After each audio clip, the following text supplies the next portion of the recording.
Before we even get into this episode, I just want to start off and say that there is some contention as to whether or not this is the second or third episode of South Park.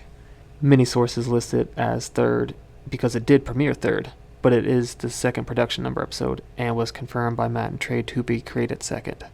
So I would like to take the creator's word at face value and call this episode 2. And now a fireside chat with the creators of Comedy Central South Park, Matt Stone and Trey Parker. So we start off this episode with yet another fireside bumper from Matt and Trey. As we mentioned in the previous episode, the dog is always going to change in these bumpers. And this here's old Scratch. Say hi, old fella. This episode of South Park is called Weight Gain 4000.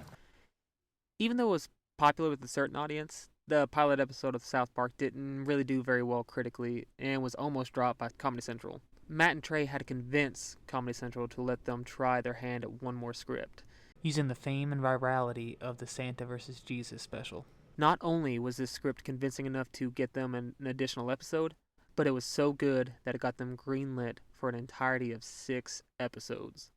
So with no expectations of a further renewal and a staff of only around a dozen people or so, they just decided, screw it, we're going to have fun with these episodes and do whatever we want.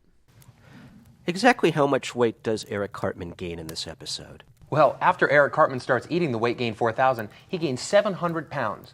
That makes him almost as heavy as Sally Struthers. In 1997, when this episode came out, Struthers was not really that big of a woman physically, but Matt and Trey decided to take aim at her personally due to what they viewed as a real thing of hypocrisy, where she made these ads about feeding starving children in Africa and how we need to do everything we can to help them. Meanwhile, she's overweight and just talking about the situation as opposed to actually helping the children on screen. Has Kathie Lee Gifford ever offended you in some fashion? Was she flattered by her depiction here? Well, we don't really care because Kathie Lee Gifford is a Very wonderful woman. Both Trey and I really respect her work with Regis. It's not true that the creators have any real animosity. They simply chose Kathie Lee Gifford at random to make fun more of the stereotypical celebrity as opposed to anyone specific. What's funny though is that Kathie Lee would go on to have a huge scandal right before this episode would air, but after they had already finished the story. Her husband, a former professional football star named Frank Guilford, had an affair with a woman named Susan Johnson, a flight attendant. The crazy part in all this is that it was a trap. A tabloid company called The Globe had paid Johnson to lure Kathy's husband into a room that they had modified and fitted with bugs and cameras so that they could catch them live cheating just for the publicity of it all. Could honestly do a whole deep dive just into this controversy itself, but we don't have time for that. Also, if you're wondering, Regis is the co-host of the Live with Regis and Kathie Lee's show that aired from 1985 to 2000 and was kind of at its peak of popularity during this time. And actually, this wouldn't be a one-off occurrence, but in fact the start of the South Park curse. This was a string of events in which celebrities who appeared on the show would have something bad happen in their personal lives immediately leading up to the episode or shortly after, such as in Season 2's Summer Sucks, when Mr. Garrison fantasizes about attacking the Lamb Chop creator, Sherry Lewis, and throwing her puppet on a barbecue.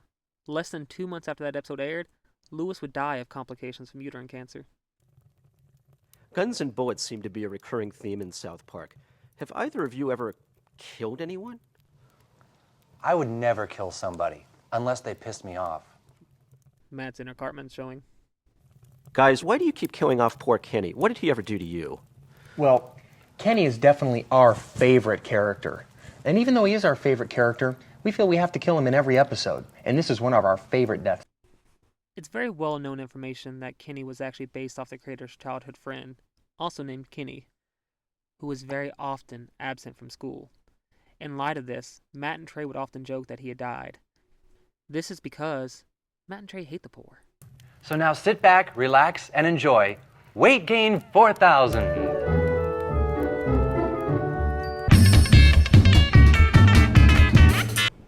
Okay, immediately upon the first shot, we can notice that there's a very big difference in the animation style between this season and the last season as they finally moved to digital animation. We can see that the new opening is actually slightly wider than the previous opening, showing off a new red building to the left and a blue building to the right. Here we get some better shots of all the students that we saw in the first episode. From left to right, we have Wendy Testaberger, Butterscotch, Clyde Donovan, Pip Pirrip, Eric Cartman, Tolkien, later renamed to Tolkien, Black, Kevin Stoley, Kyle Proflosky, Dogpoo Patuski, Kenny McCormick, Stan, Red MacArthur, and Annie Nitz. No, what marches in, crawls up your leg, and bites the inside of your ass? Children. We get to see a lot more of Mr. Garrison in this episode compared to the last. And actually, Mr. Garrison, fun fact, is based off a combination of two different people from Matt Parker's life. The first was his kindergarten teacher, a woman who also used a puppet called Mr. Hand. But instead of teaching the kids directly, she would put the puppet on and play them a recording of the puppet speaking. He thought that they did this because the teachers were so dumb that they would be better off learning from a recording. The other inspiration was a British literature professor he knew from Colorado, who he had based the voice off of, which makes a lot of sense at the time because initially many of the characters' voices were based on people that the two had known prior to making South Park. Also, notice Mr. Hat's eyes in this episode. We saw in the previous episode he didn't have them, but he will in every episode going forward. Remember the Save Our Fragile Planet essay contest that you children worked so hard on last month? One of our very own South Park students has won the national prize. Gosh, Mr. Garrison, this sure is exciting. So we can see here on the blackboard that there's some Spanish writing. And unfortunately, I don't speak Spanish, but I was able to use some Google Translate and found these words mean suck my boobs, don't touch my balls, and my dick is ugly and black. That's impossible. Cartman doesn't know a rainforest from a Pop-Tart. Yeah, I do. Pop-Tarts are frosted. I mean, he's technically not wrong. You shouldn't have written a paper about dolphins. Dolphins are stupid. If they're so damn smart, how come they get caught in those fishing nets all the time? What? Oh, he's got her now. Kathy Lee Gifford? Kathy Lee is coming to South Park? And the presentation will be on national television. Television? You know, it's kind of hard to overstate how big of a deal this would have been at the time. And it's really hard for people born nowadays to comprehend. Because back when this episode came out, you didn't really have easy access to the internet. There wasn't thousands of people you could talk to on a daily basis or upload a video online and get it seen by hundreds, thousands, or even millions of people. Honestly, if you wanted any sort of recognition or you wanted a platform to talk on or to be seen from, your only hope was to either get into the local newspaper, the local news channel, or hit it big and go on TV. Kathy Lee Gifford. I don't believe it. Kathy Lee Gifford and... In this shot, we see Bob Johnson, a background assistant for the mayor that works behind the scenes throughout the series. We also see Ted, who was much kind of the same as Johnson before his eventual death in Season 7, Episodes 11, Night of the Living Homeless. We should have the chef of the school cafeteria sing a song. That's right. He's a black guy, isn't he? Black as the night itself, Mayor. Yes. So this is just something I want to point out.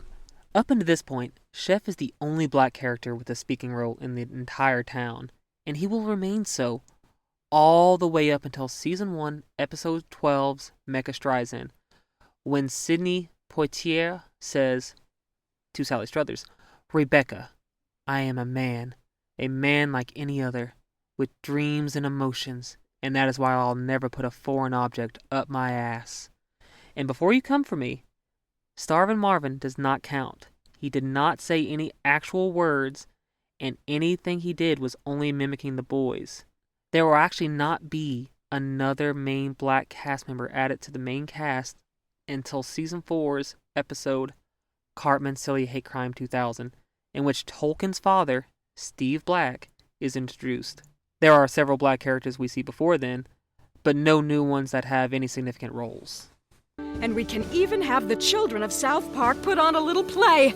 Kathy Lee loves children. If they're working in a sweatshop, that is. So this is actually in reference to media coverage on Kathy's use of sweatshops for her clothing line that she sold at Walmart at the time. At the time this press coverage was coming out, using sweatshops was a considerably larger deal than it is nowadays. It's actually kind of sad how normalized we've made it. After I'm on television, I'm gonna be totally famous. Hitler was famous too. Toten Sie die Juden. Wir können nicht stehen, bis der Anschluss steht. Okay, I'm ready. Hello there, children. Hey, Chef. How are my little crackers today? This is how my partner greets the family every single morning when they walk into our saltine world. Of course. Kathy Lee is a beautiful, sultry queen of sexual fantasy. Maybe I can lure her into a night of exotic delectation. Kenny's dialogue is, "How big is your penis, Chef?" Well, 3 times bigger than Frank Gifford's anyway. Oh, I love this line so much. So, like I said before, there was a lot of controversy around her husband cheating at this time, and it happened during the production of this episode, so there's no way to fit it in since they'd already started. But luckily, South Park's turnaround time is so small that they can incorporate jokes like this into the show, even if it only happened weeks prior to airing. It's amazing. And to my knowledge, this is our first real example of it happening in real time. Oh, I can't even concentrate on grading papers with all this excitement. See, this may be one of our first allusions to Mr. Hat actually being alive. We didn't see Mr. Garrison physically touch him, yet in this shot, he has completely turned around. This could be considered an animation error, but given later storylines, I don't think so. We could have won that talent show. We could have been huge. Knock, knock, Mr. Hat. Who's there? Okay, so this is really funny that Mr. Garrison pictures himself as a man-child here, considering in later episodes we do see that he was an actual child at one point. This may be a satirical take or even commentary on how Garrison wants to view himself as a child, even going as far to treat his classroom as though they were his peers and his friends, as well as, eventually, trying to have a sexual relationship with a child in the Nambla episode. That child being Eric Cartman.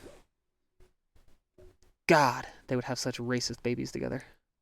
Orange. Orange who? Orange, you glad I didn't say banana. I was always really confused on why the one who seemed to enjoy the routine the most had given him the lowest score. But after watching closely, I realized it's not even the same guy.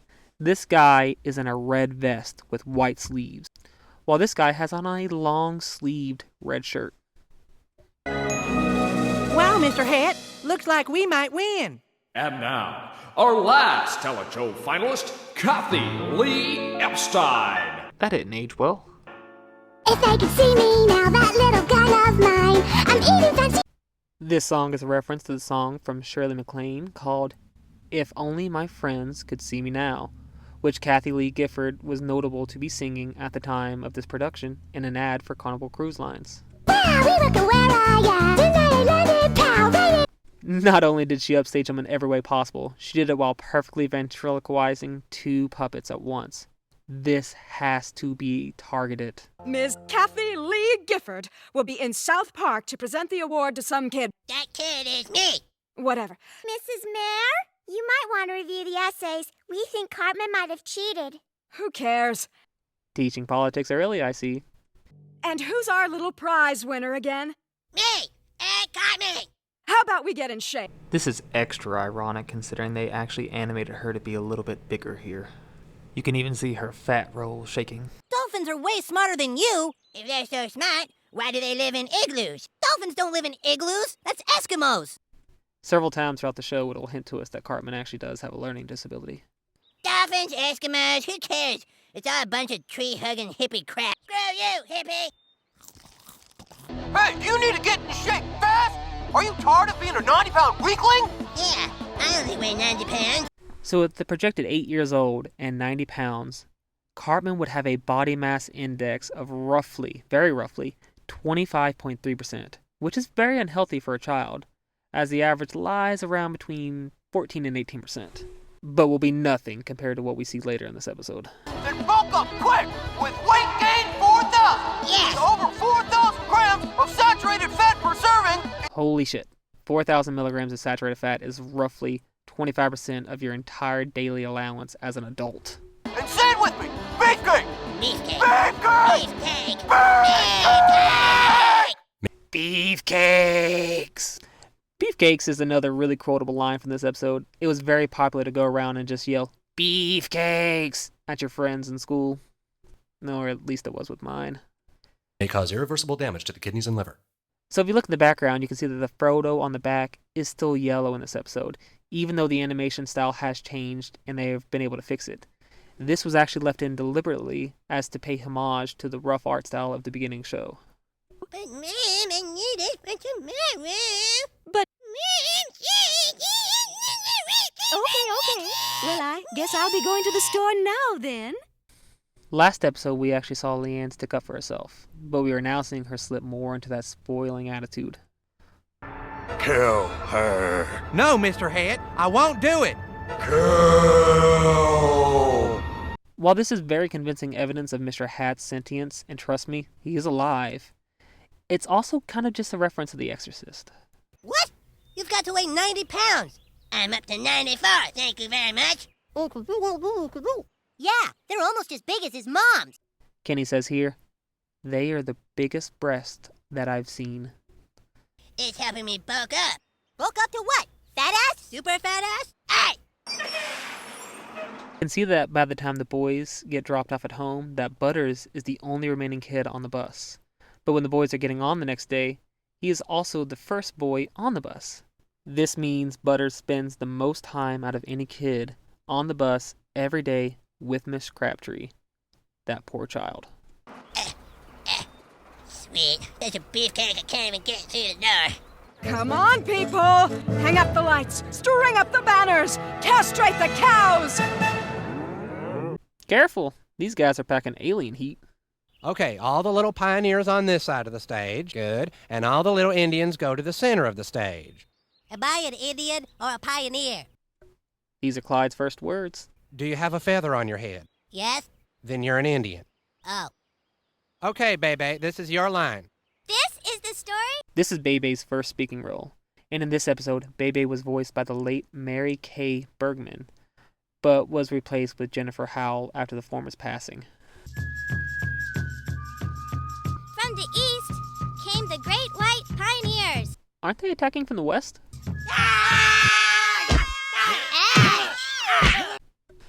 So actually in this shot, you can see that Pip does have his hat on. But then you come over to this shot, and his hat has mysteriously disappeared, giving us our very first shot of Pip without his hat. And it's not even an animation error because you don't see it fly off his head at any point. They just didn't animate it into the scene. They did it a lot better this morning. They had more energy. The pioneers met with the Indians. I really like their depiction of how the actual history went down in the background, as opposed to Bebe just lying to our faces in the foreground. Mr. Garrison, we cannot have our children beating each other senseless in front of Kathy Lee Gifford. Well, what do you want? This is how it happened in those days. He's right. We do things my way. I can't kill her, Mr. Hat. You're gonna have to do it. So we saw in the last scene that symbolically, and actually physically, Mr. Garrison had dwarfed Mr. Hand, and by contrast, his extremist side. He was also kind of like a zombie when he didn't have hate to run on. Without Mr. Hand, he kind of seemed lethargic and not really enjoying his life. But now that he has Mr. Hat back, he's becoming a lot more energetic again. You walk down the street, people go, God damn it, that's a big fat ass! Nice. You jealous, weakling? God damn, that's a big fat ass. Nice. Should I help you? Yes. I need a gun. Would this be for hunting, home protection, or other? This is technically our first time seeing Jimbo and Ned. Again, there is contention on which episode is the second episode, and he did appear in the volcano episode. But Jimbo's and Ned's designs actually predate many of the show's characters. They were created by Matt Stone in high school just as a part of a hand-drawn comic strip he used to make. Other. Alrighty then, may I suggest a Stratford 12mm? That looks really nice on you. The lacquered black really matches your eyes. This episode released 2 years before the tragic Columbine shooting, in which the shooters dressed in a very similar style as Mr. Garrison does here. This is not an intentional reference at all. It is instead a reference to Robert De Niro's Taxi Driver. which is an interesting watch for all those who haven't seen it. It's also funny that we can hear lines from Jimbo that implies a sense of men's fashion and attraction, considering he will be strongly hinted at to be gay throughout the series. Here's the same gun with a wood finish. I'll take it.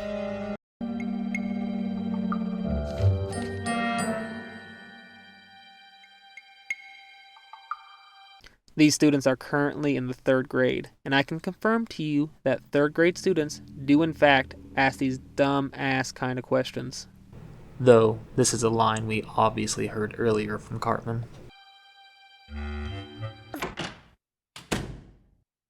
I guess old Kathy Lee really will be surprised when she gets here tomorrow. We owe her for that. Ba-bang! There's absolutely no way Mr. Garrison didn't see Wendy here. He's literally looking right at her with the scope of a gun.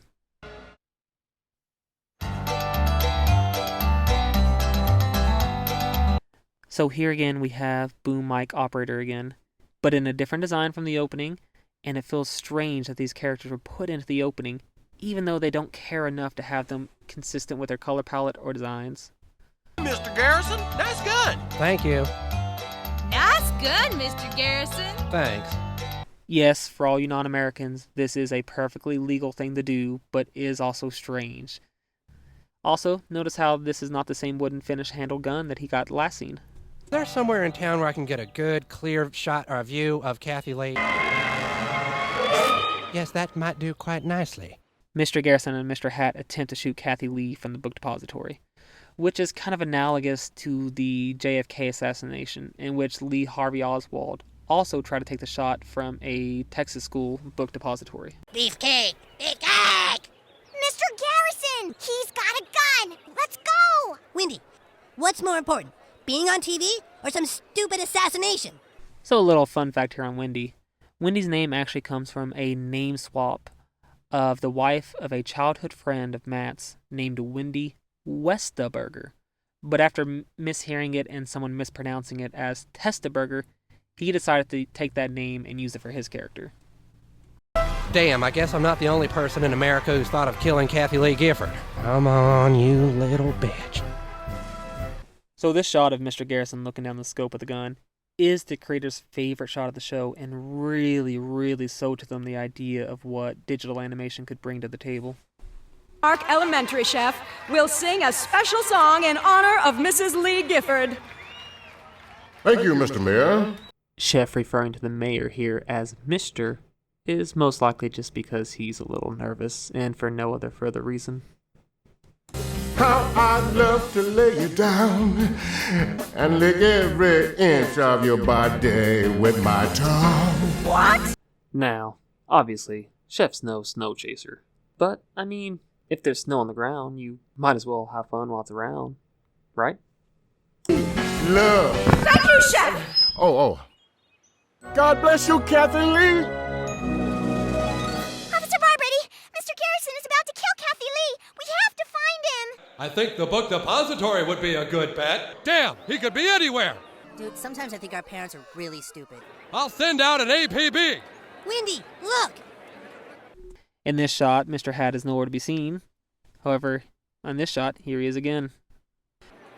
And now, here to present the award for the environmental essay to our own Eric Kaufman. So when they mispronounce Eric's name to Kaufman, that is actually a reference to Lloyd Kaufman, the co-owner of the company that released Matt and Trey's very first movie called Cannibal the Musical. Cartman, goddammit! Is your favorite celebrity and mine, Kathy Lee Gifford! This episode is a bit stiff in places because they were really learning the use of software as they went along making it. I really can't imagine how that must feel. But anyway, due to this, their ability to animate actually increased throughout the episode. You can see more smooth motions towards the end that you saw in the beginning, but this is especially evident in the crowd shots, which are very difficult to animate since you have to animate every character individually for every frame. I know that she's hurt you. She's hurt a lot of people. You can't know. You should have won that talent show. Don't lie, Stan. Lying makes you sterile. And then she finished it all by throwing her voice with two dummies at once. I've learned something today. Here we have the first I learned something that's not done by Kyle.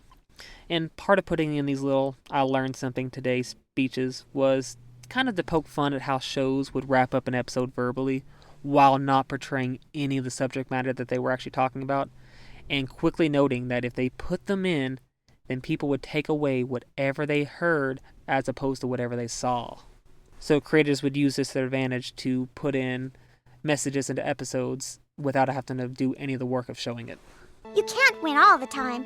And if you don't win, you certainly can't hold it against the person who did. You're right. Man, did she really throw her voice with 2 dummies at once? The bitch must die! Oh, that was the funniest shit.